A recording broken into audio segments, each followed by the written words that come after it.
I am shooketh. Shook earth. Like, did that just happen? Did it? I literally stayed up till 4 o'clock in the morning for this, and I've woken up at 3:30 in the afternoon, and I don't know, I need to watch it again. I haven't watched it enough. I can't believe that just happened. Like, Carmilla the movie has happened, and my god, was it amazing. Can we just start with the intro? Oh my god. When I heard that they were revamping, no pun intended, the Carmilla song, I was like, nah, it's not gonna be good. Like, it can't up what they've already done. And did they up it? Yes, they did. They did. And it was so catchy. And just the intro itself, I was watching it and I was like, oh my god, this could be a TV series. Like, it's so... I want to swear. I know I can't, but I want to swear. It's fucking amazing. Loved it. The way that it was like a cartoon, and when you saw the camera turn the corner and ran down the corridor and you could see Laura in the mirrors, like, that was so cool. And with the song as well, I was just like, I was getting pumped. I was ready for this shit. I was ready to watch the film. I nearly brought a tear to my eye. I'm not gonna lie, I nearly cried. Just because of the intro. But nothing wrong with that. This is Carmilla. It's what it does. So yeah, intro, amazing. And the film itself. A film is usually 2 hours 15 minutes long. That's like the average. And for them to perfectly fit a narrative in an hour and a half, with it making sense and getting all the emotion out, I don't know how they did it. Honestly, it was... I can't even talk. Like, it was amazing. Like, obviously it'd be great if it could have been a bit longer, so we could have been more emotionally involved with the characters. Like, I would have also have liked to seen a bit more of Dominique, but for what they had to work with, like financially and, you know, everything else, like, it was the best film made. Like, it's close enough to say my favourite film. Like, being a film student, I like a lot of odd independent films. Like, I don't think about, they've got to have more money and amazing actors and an amazing production company. It's not about that. It's about connecting with the audience in the right way. And I don't think any film could have done it better than that, honestly. Natasha and Elise really knew how to make their characters mature, and hashtag domestic Holstein, which was pretty funny, but they did that perfectly. You know, there wasn't any conflict that we saw from the series. Like, there wasn't any young conflict. Like, it was all new. They could work things out. You could tell they'd been together a long time, and it really fitted with the narrative. And how I said in my pre-review video how they were going to not make it a love triangle, they did that the best. Oh my days. It was clear that was what it wasn't about. Elle just wanted to escape. She just wanted to live her life because Carmilla took it away from her. That was the clearest thing. If anyone got that mixed up with a love triangle, they're stupid, because it was not at all. And the way the characters had that conflict was perfect. It really was. Another thing I thought was so clever, they named Elle Sheridan, and if you know the book you would know that that is the author's name, Joseph Sheridan Le Fanu.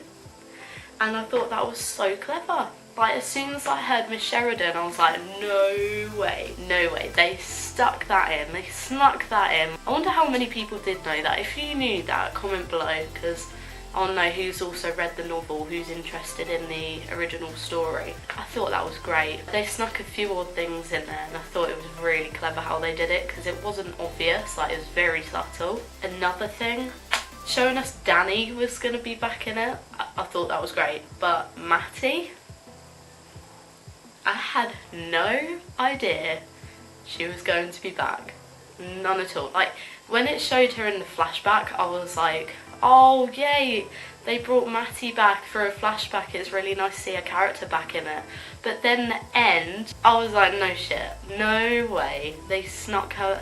Oh, it was amazing. Like, they needed to bring her back, I'm sorry, but she's an amazing actress, and Matty is such a like all-rounded character. She's such an independent character, and no matter what scene she's in, if she's not in it for long or anything, it's like she just devours the scene to herself, and it's amazing. And her outfits as well, I want your wardrobe, alright, but I love that. And to know that she could possibly come back in a future story with Carmilla is really lovely, because I was scared that they were going to cut her character off. She's too significant, too much, like they can't just cut her out, and it was lovely to see her back. Now, before I get to the ending, I think we just need to talk a little bit about that that intimate moment with Carmilla and Laura.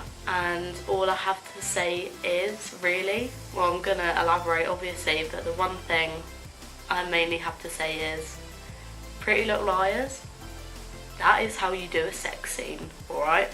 Didn't exploit women at all, didn't sexually objectify women, didn't, compared to a lot of the vampire narratives, make vampire women sexually objectified. Like, it was the perfect way to do an intimate moment with two characters. They played it so well, they were so confident, and you could tell it was a mature relationship. It wasn't like the first series where they just jumped on each other. Like, you could tell there had been time there with their relationship, and it's just nice that Spencer didn't walk away from or like hide anything from what female and female sex is. It was just lovely to see that on TV. Like, you never see a natural homosexual relationship when they have sex. It's never natural. Like, it's always forced, or the actors, you can tell they're uncomfortable, or they just overdo it and it ends up being a bit like blue is the warmest colour. But this was honestly lovely, and they couldn't have done it any better at all. Loved it. It was amazing. And especially in their corset outfits, it's like, whoo, nice.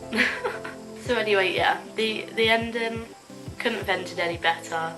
You know, I was not expecting Carmilla to go back to being a vampire.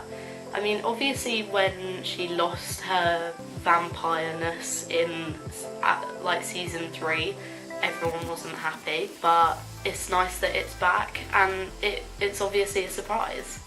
And that could possibly also lead to more things later on, as it said, to be continued. I was hoping they were going to do that. I didn't think they would. I thought they'd just like leave it, so like, because they might not have known if they were getting more later on. But I think this is hinting something. Like, I'm really, really hoping Shaftesbury takes Carmilla on as a TV series. I really do. It deserves it. There's enough context, enough characters, like, to go along with it. It's a story you can really develop into a series, and I so hope they do it, because if this is the end, I am not happy. Like, to be continued and then just leave it, it'd be so sad. They had a perfect ending. I loved after the credits themselves were lovely, and then after the credits having that little bit with Matty, I thought that was like the cherry on the top. Like, it was a good old cupcake with sprinkles and everything, but that was the cherry on the top, and they couldn't have done any better. So I would like to thank Spencer, Steph, Jordan, the entire cast, everyone else on the crew, thank you from all us little queer people watching your show. We really appreciate what you've done. It's content that is needed and it's content that we love. So please, please keep on making this content, and thank you again.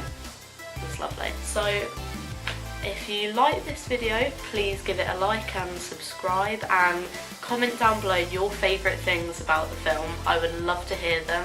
Have a little conversation going on down there. So I will see you later. Bye guys.